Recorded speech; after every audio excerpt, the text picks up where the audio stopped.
En El último tango en París, interpreté a Paul, un norteamericano que recién ha quedado viudo, que vive una escabrosa aventura anónima con una francesa llamada Jeanne, interpretada por Maria Schneider. El director era Bernardo Bertolucci, un hombre sumamente talentoso y sensible, si bien, a diferencia de Elia Kazan, no poseía formación actoral y no se ocupaba del desarrollo de los personajes. Esto simplemente se da o no, si bien Bernardo, sin duda, hizo algo poco común en esta película. En general, los actores tienen que adecuarse a la historia escrita por el libretista y adoptar las características que él crea. Pero, en la película El último tango en París, Bernardo Bertolucci adecuó la historia a sus actores. Quería que yo me interpretara a mí mismo, que improvisara constantemente y retratara a Paul como si fuera un espejo autobiográfico de mí mismo. Como no hablaba demasiado inglés y no sabía nada del slang estadounidense, hizo que escribiera virtualmente todas mis escenas y diálogos mientras que él y yo nos comunicábamos en francés y por señas. Algunos de los parlamentos que escribí para el filme pueden tener una cierta resonancia para los que hayan leído esta biografía.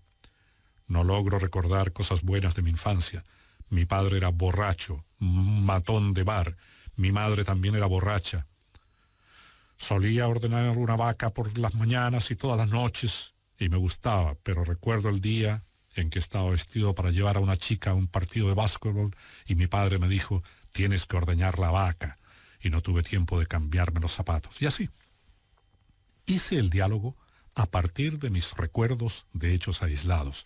Si bien no todo era necesariamente exacto y las cosas no ocurrieron en el orden en que las conté.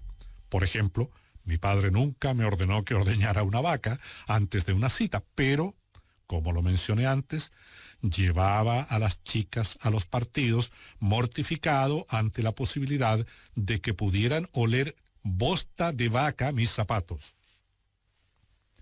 Tuve una de las experiencias más incómodas de mi carrera profesional cuando estábamos haciendo la película. Se suponía que tenía que interpretar una escena en el departamento de París, donde el personaje Paul conoce a Jean, y tenía que filmarme desnudo, de frente. Pero era un día tan frío que el pene se me puso del tamaño de un maní. Simplemente se marchitó, y la tensión, la vergüenza y la presión hicieron que se redujera más todavía. Me di cuenta de que no podía hacer la escena así, de manera que empecé a caminar desnudo por todo el departamento esperando que ocurriera algo mágico.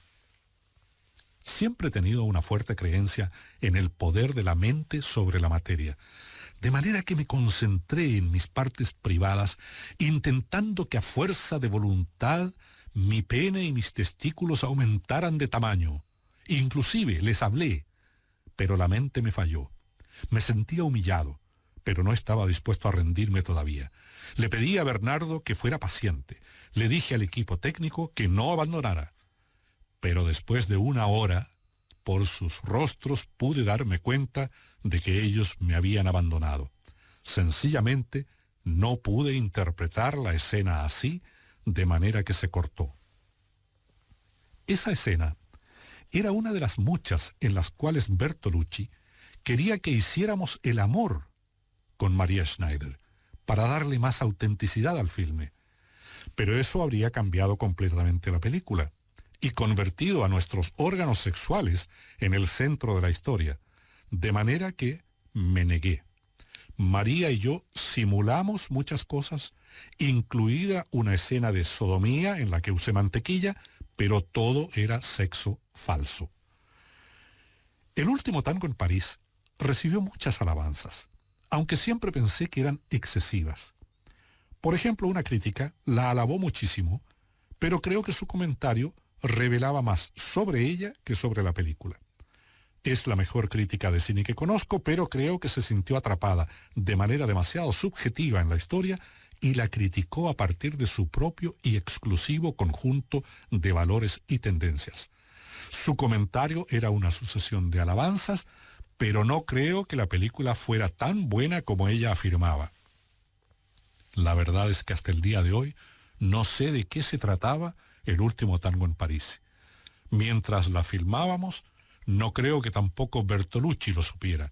Si bien, después de que se estrenó, comentaron que había dicho que lo que quería era explorar si dos personas pueden tener una relación anónima y sostenerla después de que el anonimato se rompe y se veía afectado por el mundo exterior.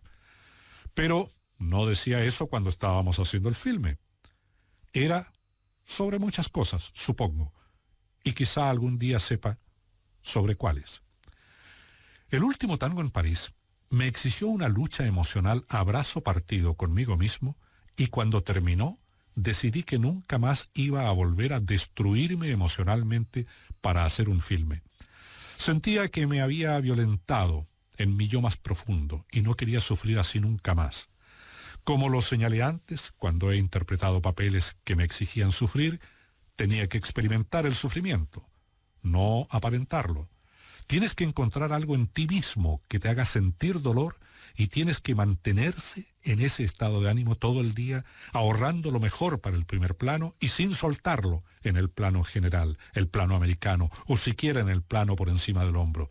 Tienes que forzarte a llegar a ese estado, permanecer en él, repetirlo toma tras toma, para que luego te digan una hora después que tienes que sacarlo todo otra vez porque el director se olvidó de algo. Implica un esfuerzo tremendo. El último tango en París me dejó vacío y exhausto, quizá en parte porque había hecho lo que Bertolucci me pidió, y una gran proporción del dolor que experimentaba era mío propio. Desde ese momento en adelante, decidí ganarme la vida de una forma que fuera menos devastadora en el aspecto emocional. En los filmes que siguieron, dejé de intentar experimentar las emociones de mis personajes, como siempre lo había hecho antes, para simplemente actuar el papel de una manera técnica. Es menos doloroso y el público no advierte la diferencia. Si una historia está bien escrita y tu técnica es buena, el efecto sigue siendo el mismo. En una sala oscura opera la magia del teatro y el público hace la mayor parte de la actuación por ti. Cuando me enviaron el libreto, a esas alturas, Francis Coppola había sido contratado como director para El Padrino y empezaba a reescribir partes del guión. También dijo que quería que yo interpretara el papel y sugirió que hiciera una prueba para convencer a los ejecutivos de la Paramount. Le dije que tenía mis propias dudas, pero también que si cambiaba de idea, se lo haría saber. Fui a mi casa e hice algunos ensayos para satisfacer mi propia curiosidad acerca de si podía yo interpretar a un italiano.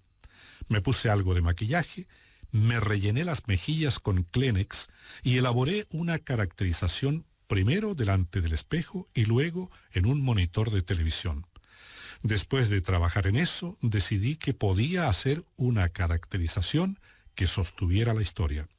La gente de la Paramount vio la prueba, le gustó y así fue como me convertí en El Padrino. Un mes o dos antes de que empezáramos el rodaje, según el plan, la Paramount dijo que me veía demasiado gordo para hacer el papel, de manera que me puse a dieta. Perdí 9 kilos y después tuve que subirlos antes de que empezara la película. Desde el comienzo, la mafia real, se tomó un fuerte interés en nuestra descripción de la mafia ficticia, la mayor parte de la cual se filmó en terreno de la mafia en la pequeña Italia, en Nueva York. Le envió una delegación a la Paramount y, según me dijeron, después de que el filme estuvo terminado, se accedió a responder a ciertas condiciones para obtener su cooperación, incluyendo la promesa de no mencionar la palabra mafia en toda la película. Estoy seguro de que le dejaron en claro que no sería difícil para sus sindicatos amigos de Nueva York entorpecer el rodaje y, como pago parcial, sospecho que la Paramount les prometió algunos papeles en la película. Varios miembros del equipo técnico estaban en la mafia y 4 o 5 mafiosos tenían papeles menores. Mientras filmábamos, llegó al set Joey Bofalino, a mi tráiler para decirme que quería conocerme. Era un hombre con cara de rata, el cabello impecablemente peinado y un sobretodo de pelo de camello. Entró y me dijo: «Hola, Marlowe, eres un grande actor».